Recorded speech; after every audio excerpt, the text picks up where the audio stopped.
Hello everybody, good morning and welcome back to the AirMech Full Force 3v3 Carbon sponsored tournament presented by Grizzly Wing, hosted by RUI, brought to you by OPTV Live. We are in game bracket I. That's right, ladies and gentlemen, game bracket I. We are looking at, in the red color, in the top left corner of the map, Team SXC, which is consisting of Sean in his Paladin, Insomniac in a Helix, and Frisky Cow in the Striker. Their opponent's Bloods MOFO is going to be Mech Black in the Helix, B from Mixes, aka Minxie, in the Helix, and B-Boy in the Helix. Clearly, all these guys, creeps loaded up, ready to go. They're pushing on. I smell cheese like you wouldn't believe right now. And here we go, all three of them coming straight down. 12 mortar creeps drop straight down on here. Queuing up more creeps, instantly neutralized this outpost. Was that even a remote surprise? No, I don't think so. B-Boy heading back. They get control of the outpost. B-Boy, you need to stay there. There you go. All three of them right here. Massive cheese push right from the beginning. Outpost goes neutral once again and actually goes back under Red's control. This, guys, is what teamwork is all about. That was a huge, huge demanding push from Bloods onto this outpost, and yet Team SXC is doing a great job of trying to make sure this outpost does not go over to their control. There we go. First two kills go down. Mech Black, the only one currently to survive, and he gets out of there with no energy and only a little bit of health left. Fantastic play by Team SXC, trying to hold on and make sure that they do not lose control of this outpost. It is still nowhere near safe yet, though, folks, and they know it. They need to get full control on it. They need to clear out all those enemy units that are in the place, and they know, and sure as hell, here it is. Their Bloods are back again with yet another massive push onto this outpost. Can they take it over this time? Will they be successful? Or will Team SXC once again hold on to it? They hold on to it once again. Black, B-Boy being chased down. Minxie over here, realizing that there's just too much going on. They are now going to go ahead and they're going to move on to the 12 o'clock outpost instead. But Minx comes up by herself. Her teammates not quite there yet to support her. Does she get out of there alive? Yes, she does. B-Boy also barely getting out of there alive. Mech Black still there. The outpost goes neutral, but do they have enough creeps to take it over? No, ladies and gentlemen, they do not. Fantastic play once again by Team SXC, making sure that they do not lose control of their outpost. At this point now, we are 1 minute 45 seconds into the game, and so far there's really been no real change in map control. However, this could be the big change right here. Whoa! So close by Mech Black. Almost goes down, but fantastic survival skills right there. Stays alive. Minx coming in with a Longhorn tank is going to go ahead, take on the economy of the main base. Comes with the Gemini, shooting down herself. Two Moneymakers down. She's moving around, trying to see if she can take on a third one. Gets out of there. Meanwhile, at the same time, Mech Black strongly working on this middle power station. Gets full control of it. And they now have a very clear vantage point on here, where this middle outpost is a very easy launching platform to the rest of the map. Team SXC, realizing that, they want to hold on to outpost positions that are actually physically on the map. So what are they going for? They're going for that 3 o'clock, I'm sorry, not 3 o'clock, like a 1 o'clock factory that's up on top there, getting control of that, giving themselves a 20% build time reduction, which is just a huge advantage in such a big match with it like this, when you've got 3v3 action, units are flying out all over the place. You really want to try to have that build time reduction. Oh wow, so much action right from the start, guys, and we're only 3 minutes into this match and no real major map difference on here. Units upkeeps, we're looking at max pretty much on both sides. 70 out of 60 here, 66 out of 81. They're pretty even between the two. Mech Black coming with the Longhorn, putting more pressure on Team SXC's economy. Team SXC fully not able to repair their initial economy losses. They're down 2 Moneymakers on their main base itself. They've got their moneymakers there. They've got power generators there. Nothing on that socket. So, yeah, Team Blood's MOFO is doing what they can to make sure that the economy is ruined for Team SXC. But Team SXC, realizing that they may have an advantage right now, they do some scouts. They see there's not a whole lot in defenses and that the main base is completely open. So what do? They put together a lovely little Train of Death. Is it going to be successful? Trains of Death need to be much larger in 3v3 matches just due to the capability of the opposing team to deploy so many units so quickly. I mean, a full queue of each of them deploying out. You can deploy 15 tanks in a matter of seconds. 3v3 play so much different from 1v1 or 2v2. Those tanks not going to stop at that outpost. They're going to go straight to the fortress itself, forcing Team Blood's MOFO to actually have to defend the base, drop down the grinder, start going in. How long is that grinder going to survive? Do they even get any damage in on this main base? They're trying. Sean using the carryability of that paladin to try to disperse out the units, but he's got no more power to actually disperse it out. And really, for as many tanks as there was, that was very little actual damage onto the main base. At the same time, Team 60 were trying to... Oh, and Sean goes down. They were able to neutralize that outpost, but they have yet to been able to actually secure it themselves. If they secure it, that gives them a huge map advantage over Team Blood's MOFO. Bloods needs to make sure that they do not lose control of that outpost, and they need to try to gain some ground themselves, because if you take a look down here, B-Boy very successfully takes over this bottom factory, now giving them also that 20% build reduction as well. Just say top right. Yeah, I hear you. Minx going with the zippers. Minx loves her zippers. I'm talking about the units, guys. Get your heads out of the gutters. She loves those zippers. She pulls them out, pushing in those zippers. Zippers super fast. Very high probability chance of deploying a runner when destroyed, which gives you that extra free troop in the process, but really, unfortunately, is not making too much of a difference. We've got a grinder in here, though, and the grinders is really when stuff can happen. Minx over here on the high ground, shooting in those rockets. B-Boy getting out of there, getting a quick recharge. Mech Black out of there. Minx left by herself to try to keep pushing on here. Are they going to be able to take this over? Sean, Xprt, close to death. The outpost does go neutral. If you guys take out Sean, yes, there we go. Sean goes down. And now with the new mechanic, you have to wait at least 5 seconds before you can even use buyback. That gives Team Blood's MOFO a huge advantage right now to try to really secure this top factory. And now in the process have both factories and the power station on the map, giving them a huge advantage over Team 60. They have a huge upkeep advantage, as you guys can see, 65 to 144 upkeep, plus they have a 40% total build time reduction. That means they can deploy the same amount of units 40% faster. Huge advantage for these two units. Minx trying to save that grinder, gets it out of there, saves it, able to turn on and go back. But wait, what do we have going on down here? A huge push coming in from Team 60 over on the 9 o'clock outpost side. Where is this push going? There's so many anti-mech units in there. I saw tons of Seekers. This is going to make it extremely difficult for Bloods to try to deal with, as Helixes and Seekers do not get along very well. Minx doing what you can, launching those rockets, but there's just a huge amount of units out here on the field. Oh, but there we go.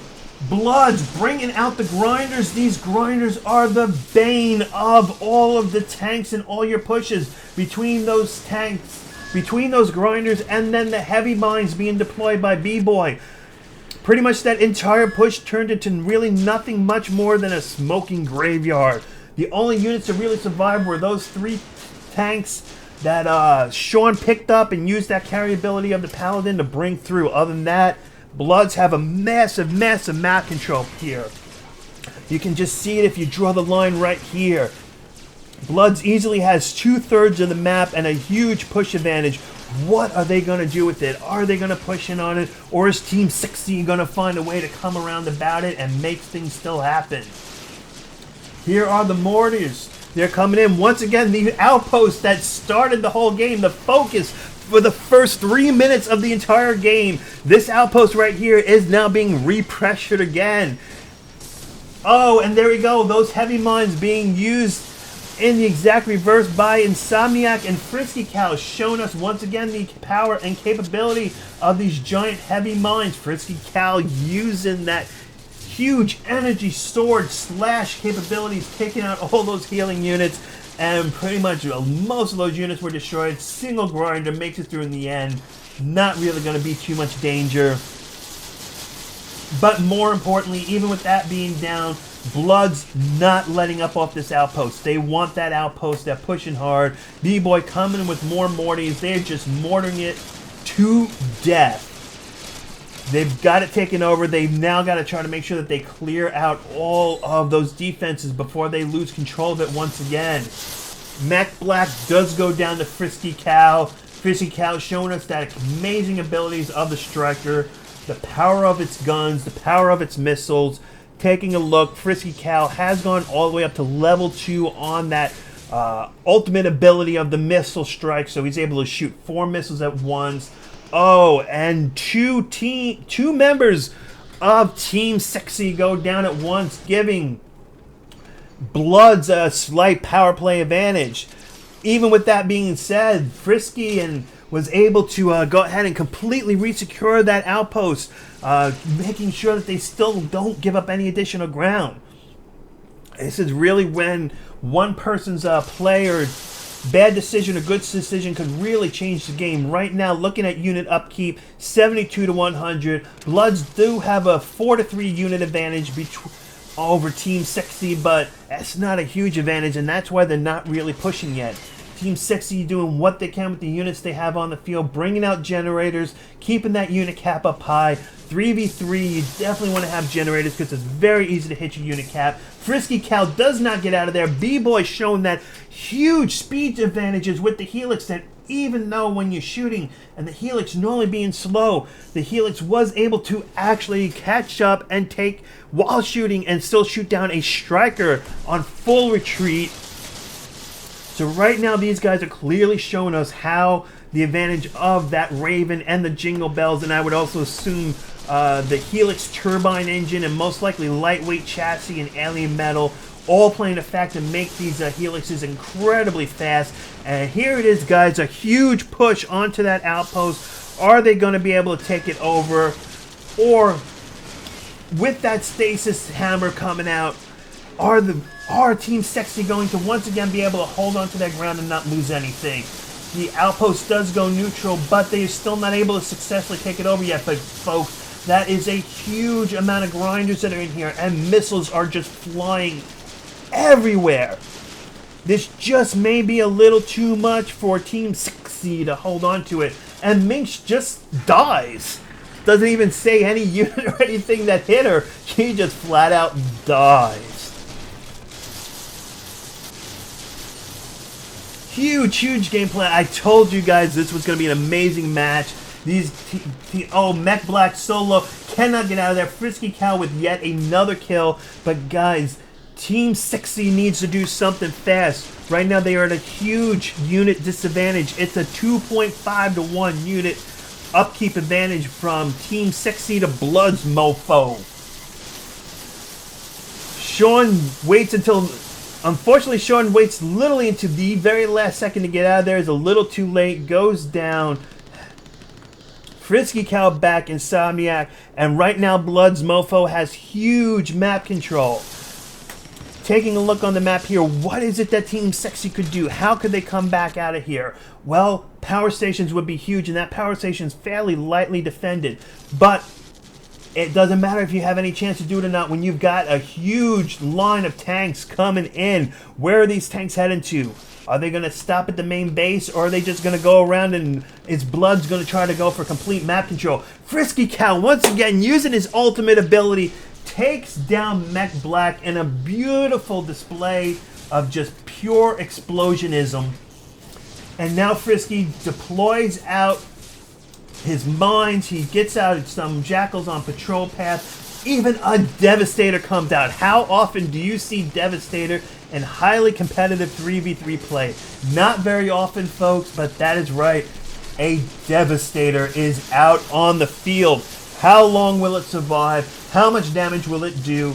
So far, it's taken out pretty much the entire tank line push practically on its own, and it doesn't really even have any damage to show for it.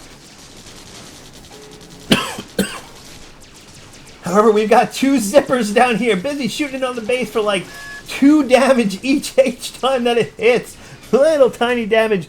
But in the process of that tank push, unfortunately for Team Sexy, Bloods takes full advantage of it to take over the last and final outpost. And as we can now see, Team Sexy is on imminent danger.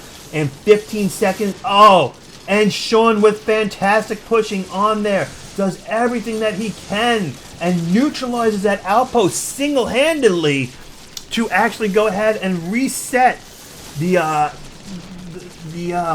domination clock. And when you're in domination, your fortress is busy losing health very, very rapidly. Black so close to death.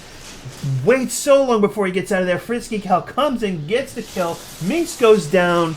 Sean goes down. Insomniac goes down. Almost everybody's dead. Frisky Cal and B-Boy were the only ones left standing. B-Boy dealing with the little stuff at his main base. Frisky Cal, on the other hand, doing what he can to keep that overtime clock from coming in. But we have, once again, another huge set of tank pushes coming in. Frisky Cal whipping out that energy blade, doing what he can to do a lot of damage. The grinders are there, but the grinders are set on base attacks, so they're just sitting there. You have to switch them over to like a stay still or a different command, so they'll actually go ahead and start targeting those tanks. With those grinders on that setting, it was able to give Team Sexy the advantage that they need to actually stop that push. But we are now only 10 seconds away from that domination mode being set, and Sean patrols out and finds the outpost that has very little defense on it.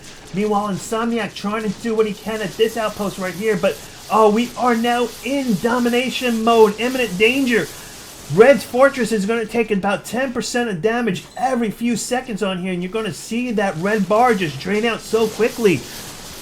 Can they get one of the... They get that outpost neutralized, keeping them alive. Look at the health on these two fortresses. It's fairly close, considering the huge amount of map advantage that Blood's MOFO has. The base health is so close. Can Team Sexy find a hole? Can they find a way to get through and do enough damage onto Blood's main fortress to actually come out on top? But it's just so hard for them to find that opportunity because they just keep winding into domination mode over and over again, constantly having to take the time to just neutralize outpost after outpost.